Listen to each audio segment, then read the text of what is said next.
নমস্কাৰ মই মজিদ বন্ধুসকল পলকতা চাওঁ কিছু নটা গুৰুত্বপূৰ্ণ খবৰ প্ৰথমটো খবৰ জুবিন গাৰ্গৰ নামত গঠন হ'ব জুবিন গাৰ্গ নেক খাৰঘুলিৰ সপোনৰ ঘৰ উৎসৰ্গা কৰা হ'ব জুবিন গাৰ্গ নেকৰ নামত সংবাদমেল পাতি এই ঘোষণা জুবিন গাৰ্গৰ পত্নী গৰিমা শইকীয়া গাৰ্গৰ ঈশ্বৰ পুত্ৰ জুবিন গাৰ্গৰ নামত গঠন হ'ব জুবিন গাৰ্গ নেক খাৰঘুলিৰ সপোনৰ ঘৰ উৎসৰ্গা কৰা হ'ব জুবিন গাৰ্গ নেকৰ নামত জুবিন গাৰ্গৰ আশা আৰু সপোনৰ ঘৰখনেই জুবিন গাৰ্গৰ ট্ৰাষ্টৰ বাবে উৎসৰ্গা কৰাৰ ঘোষণা পত্নী গৰিমা শইকীয়া গাৰ্গৰ খাৰঘুলিৰ বাসগৃহ আছিল জুবিনৰ সপোনৰ ঘৰ এজোপা গছৰ বাবেই জুবিন গাৰ্গে সলনি কৰিছিল এই ঘৰখনৰ নক্সা অতি আটম টকাৰিকৈ সজাইছিল ঘৰখনৰ এপদ এপদ সামগ্ৰী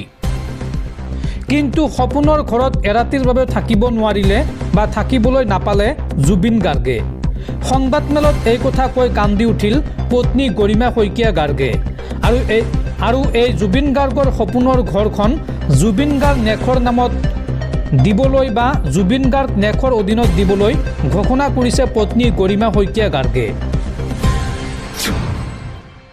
পৰৱৰ্তী খবৰ বিহু আৰু ঝুমুৰৰ পিছত এইবাৰ বিশ্ব ৰেকৰ্ড গঢ়িব বাগৰুম্বা নৃত্যই 17 জানুৱাৰীত সৰু সজাত একেলগে 10,000 শিল্পীয়ে পৰিৱেশন কৰিব বাগৰুম্বা নৃত্য আৰু এই অনুষ্ঠানত উপস্থিত থাকিব প্ৰধানমন্ত্ৰী নৰেন্দ্ৰ মোদী সৰু সজাৰ ক্ৰীড়া প্ৰকল্পত প্ৰধানমন্ত্ৰী নৰেন্দ্ৰ মোদীৰ উপস্থিতিত পৰিৱেশন কৰা হ'ব বাগৰুম্বা নৃত্য 12ৰ পৰা 15 জানুৱাৰী পৰ্যন্ত সৰু সজাত চলিব বাগৰুম্বাৰ আখৰা 10,000ৰো অধিক শিল্পীয়ে অংশগ্ৰহণ কৰিব এই বাগৰুম্বা নৃত্যত এই ঘোষণা ৰাজ্যৰ মুখ্যমন্ত্ৰী হিমন্ত বিশ্ব শৰ্মাৰ পৰৱৰ্তী খবৰ বনভোজ খাবলৈ গৈ পানীত পৰি মেধাৱী ছাত্ৰীৰ মৃত্যু যোৰহাটৰ বাঘমৰা বনভোজস্থলীত ভয়ংকৰ অঘটন মৃত ছাত্ৰীগৰাকী জগন্নাথ বৰুৱা বিশ্ববিদ্যালয়ৰ স্নাতক মহলাৰ প্ৰজ্ঞাশ্ৰী ফুকন বন্ধুৰ সৈতে পুৱাই বাঘমৰা বনভোজস্থলীলৈ গৈছিল মেধাৱী ছাত্ৰীগৰাকী আৰু হাত ধুবলৈ পানীত নামোতেই পলসত সোমাই মৃত্যু হয় ছাত্ৰীগৰাকীৰ আৰু এই প্ৰজ্ঞাশ্ৰী ফুকন নামৰ মেধাৱী ছাত্ৰীগৰাকীৰ মৃত্যুত এতিয়া শোকস্তব্ধ সমগ্ৰ যোৰহাট দৰ্শকসকল আৰু বহুতো গুৰুত্বপূৰ্ণ খবৰ আছে তাৰ আগতে আপোনাক জনাওঁ যে যদি আপুনি এতিয়ালৈকে এইটো ভিডিঅ'ত লাইক কৰা নাই তেন্তে এতিয়াই ভিডিঅ'টোত লাইক কৰি দিয়ক আৰু এনেকুৱা ধৰণৰ ভিডিঅ' মই নিতৌ চাবলৈ চেনেলটো ছাবস্ক্ৰাইব কৰি কাষত থকা বেল আইকনটো প্ৰেছ কৰি ৰাখক পৰৱৰ্তী খবৰ 26ৰ বিধানসভা নিৰ্বাচনক লৈ ৰাইজৰ দলৰ প্ৰস্তুতি তুংগত 5ৰ পৰা 20 জানুৱাৰীলৈকে আবেদন কৰিব পাৰিব ৰাইজৰ দলৰ প্ৰাৰ্থিত্ব প্ৰত্যাশীয়ে প্ৰাৰ্থীৰ আবেদনৰ মাচুল 25,000 টকা সংবাদমেলবাদী এই কথা ঘোষণা কৰিলে ৰাইজৰ দলৰ সভাপতি অখিল গগৈয়ে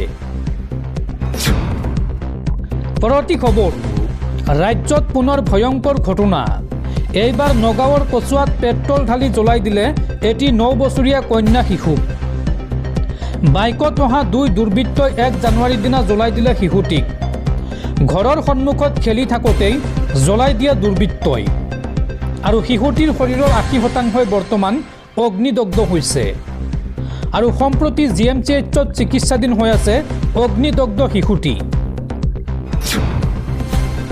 পৰৱৰ্তী খবৰ জুবিন গাৰ্গৰ ওপৰত বিশ্বাসযোগ্য গৱেষণা নকৰাকৈ একাংশই কিতাপ প্ৰকাশ কৰাক লৈ পৰিয়ালৰ প্ৰতিক্ৰিয়া বিশ্বাসযোগ্য গৱেষণা নকৰাকৈ জুবিন গাৰ্গৰ ওপৰত একোখন কিতাপ বজাৰত এৰি দিছে একাংশই এইটো এটা অপৰাধ প্ৰকৃত গৱেষণা অনুসন্ধান আৰু পৰিয়ালক নুসুধাকৈ মানুহে সেই ধৰণৰ কাম যাতে নকৰে ৰাজ্যবাসীলৈ এই আহ্বান পত্নী গৰিমা শইকীয়া গাৰ্গৰ পৰৱৰ্তী খবৰ ছেপ্টেম্বৰত ক্ৰিকেট যুদ্ধত অৱতীৰ্ণ হ'ব ভাৰত আৰু বাংলাদেশৰ মাজৰ এদিনীয়া আৰু T20 শৃংখলাৰ দিন ঘোষণা BCCI বাংলাদেশৰ হিন্দু হত্যাক লৈ দুই দেশৰ মাজৰ শীতল সংঘাতৰ মাজতে এই বছৰৰ ছেপ্টেম্বৰত অনুষ্ঠিত হ'ব এই দুয়োখন দেশৰ মাজত খেল 1, 3 আৰু 6 ছেপ্টেম্বৰত এদিনীয়া আৰু 9, 12 আৰু 13 ছেপ্টেম্বৰত অনুষ্ঠিত হ'ব T20 মেচ পৰৱৰ্তী খবৰ, ৰাজ্যত 31 ডিচেম্বৰ আৰু 1 জানুৱাৰীত 334টা পথ দুৰ্ঘটনা সংঘটিত হৈছে।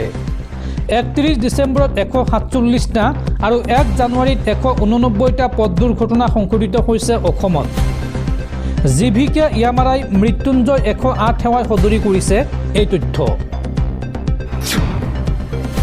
পৰৱৰ্তী খবৰ, ডিজিটেল মাধ্যমৰ প্ৰভাৱ, ডেনমাৰ্কত বন্ধ হ'ল 400 বছৰীয়া পুৰণি পৰম্পৰাগত ডাক সেৱা। চিঠি বিতৰণৰ হাৰ 95% হ্ৰাস পোৱাৰ বাবে আনুষ্ঠানিকভাৱে দেশখনত বন্ধ ঘোষণা কৰা হৈছে ডাক সেৱাৰ। আৰু ইয়াৰ লগে লগে ডাক সেৱা বন্ধ কৰা বিশ্বৰ প্ৰথমখন দেশ হিচাপে পৰিগণিত হ'ল ডেনমাৰ্ক। পৰৱৰ্তী খবৰ, নতুন বছৰত পুনৰ লাটমণ্ডলক নিলম্বন। এইবাৰ যোৰহাট পশ্চিম ৰাজচক্ৰৰ 2 লাটমণ্ডলক নিলম্বন। বাইপাছৰ সমীপৰ এবিঘা চৰকাৰী ভূমিক লৈ জালিয়াতিৰ অভিযোগ এই 2 লাটমণ্ডলৰ বিৰুদ্ধে। নিলম্বিত 2 লাটমণ্ডল হৈছে ক্ৰমে অনিমেষ শইকীয়া আৰু মুনীন্দ্ৰ বৰা। যোৰহাট জিলায়ুক্তৰ তদন্তৰ অন্তত 10জনকে নিলম্বন কৰা হৈছে। পৰৱৰ্তী খবৰ, ৰাজ্যত ক্ৰমান্বয়ে বৃদ্ধি পাইছে শীতৰ প্ৰকোপ আৰু প্ৰচণ্ড শীতৰ বাবে সাল সলনি কৰা হৈছে বিদ্যালয়ৰ পাঠদানৰ সময়সূচী। 3 ডিচেম্বৰ অৰ্থাৎ আজিৰ পৰা পুৱা 9 বজাৰ পৰিৱৰ্তে বিদ্যালয়ৰ পাঠদান আৰম্ভ হ'ব পুৱা 10 বজাত বা 10 বজাৰ পৰা। প্ৰচণ্ড শীতৰ বাবে নগাঁৱৰ শিক্ষানুষ্ঠানসমূহলৈ এই বিশেষ নিৰ্দেশনা জাৰি কৰা হৈছে। পৰৱৰ্তী খবৰ, 26ৰ বিধানসভা নিৰ্বাচনক লৈ ডাঙৰ খবৰ। বিজেপিয়ে প্ৰাৰ্থী দিয়া সমষ্টিত প্ৰাৰ্থী দিব পাৰিব অগপই। অগপৰ সৈতে হোৱা আসন বুজাপৰাক লৈ বৃহৎ ঘোষণা মুখ্যমন্ত্ৰী হিমন্ত বিশ্ব শৰ্মাৰ। অগপ বিজেপিৰ আসন বুজাপৰাক লৈ বৃহৎ ঘোষণা। বিজেপি মিত্ৰজোঁটৰ ৰাজনীতিক লৈ ডাঙৰ খবৰ। বিজেপিয়ে প্ৰাৰ্থী দিয়া সমষ্টিত প্ৰাৰ্থী দিব পাৰিব অগপই। অগপৰ আসন বুজাপৰাক লৈ বৃহৎ ঘোষণা মুখ্যমন্ত্ৰীৰ। বিজেপিয়ে প্ৰাৰ্থী দিয়া সমষ্টিত অগপই দিব পাৰিব প্ৰাৰ্থী। তেজপুৰ, নাওবৈচা, লখিমপুৰতো দিব পাৰিব প্ৰাৰ্থী।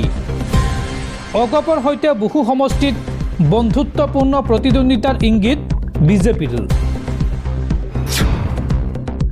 পৰৱৰ্তী খবৰ, কেকেআৰ দলত বাংলাদেশৰ খেলুৱৈ লোৱাৰ বাবে শ্বাহৰুখ খানক সমালোচনা, কিন্তু একেটা দলৰ মালিক জুহি চাওলাক কৰা নাই সমালোচনা। মুছলমান হোৱাৰ বাবেই বলিউড বাদশ্বাহ শ্বাহৰুখ খানক কৰা হৈছে নেকি সমালোচনা। এই সন্দৰ্ভত বিভিন্ন মহলত আৰম্ভ হৈছে চৰ্চা। কেকেআৰ দলত বাংলাদেশৰ খেলুৱৈ লোৱাৰ বাবে বলিউড বাদশ্বাহ শ্বাহৰুখ খানক সমালোচনা বিভিন্নজনৰ। শ্বাহৰুখ খানৰ লগতে একেটা দলৰে মালিক জুহি চাওলা। মুছলমান হোৱাৰ বাবেই শ্বাহৰুখ খানক সমালোচনা কৰা বুলি চৰ্চা আৰম্ভ হৈছে এতিয়া দেশজুৰি। একেটা দলৰে মালিক জুহি চাওলাক সমালোচনা কিয় কৰা হোৱা নাই বুলি চৰ্চা আৰম্ভ হৈছে। শ্বাহৰুখ খান আৰু জুহি চাওলাৰ কেকেআৰৰ দলে ক্ৰয় কৰিছিল বাংলাদেশৰ খেলুৱৈ মুস্তাফিজুৰ ৰহমানক। আৰু এই খবৰ প্ৰচাৰ হোৱাৰ পিছতে শ্বাহৰুখ খানক সমালোচনা দেশৰ বিভিন্ন প্ৰান্তত বলিউড বাদশ্বাহ শ্বাহৰুখ খানক সমালোচনা কৰা পৰিলক্ষিত হৈছে। কেকেআৰ দলৰ মালিক শ্বাহৰুখ খান, জুহি চাওলা, জয় মেহতাকে ধৰি আৰু এটা প্ৰতিষ্ঠান। শ্বাহৰুখ খান মুছলমান হোৱাৰ বাবেই সমালোচনাৰ পাত্ৰ হ'ল নেকি বুলি এতিয়া দেশজুৰি চৰ্চা।